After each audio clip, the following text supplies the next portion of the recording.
Hi everyone, I'm Lena and I'm 11 years old.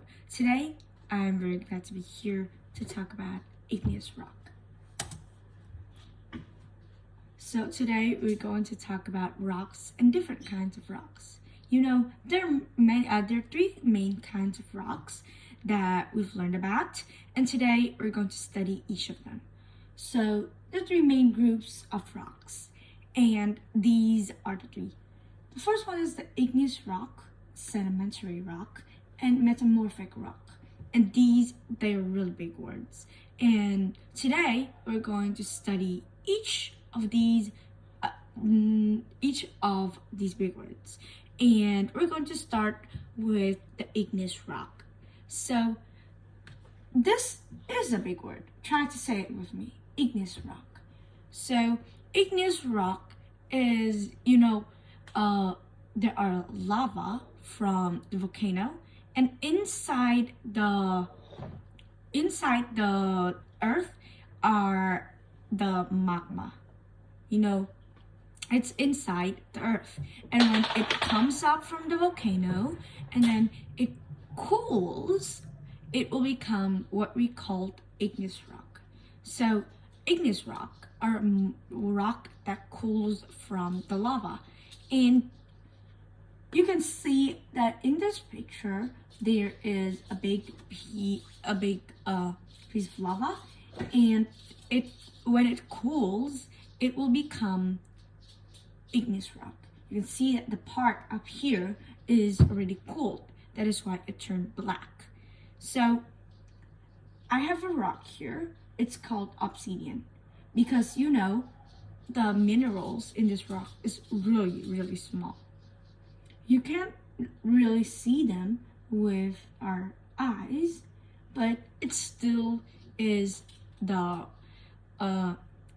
igneous rock with minerals in it, and we called it obsidian.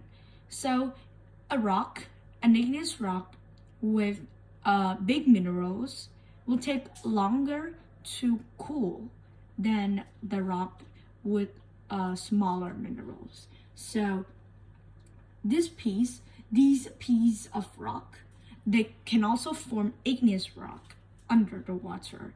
You know that they can still form under the water because under the sea there are volcanoes. So these rocks, they can form under the water. They can form in the earth, under the water, in the sea. So rocks, sometimes they can even form underground. This rock here on the picture is a piece of igneous rock that forms. But how can they form underwater, ground? It's right up here. How can they fall underground? So rocks in our earth, there are a lot of cracks. The earth is not really a globe a sphere that is not that is smooth. It's rough, and there are many cracks.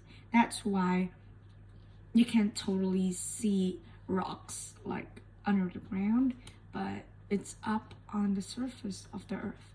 So igneous rock, it's not very hard to find it in the rocks that form when igneous rocks are rocks that form when magma cools and solidifies.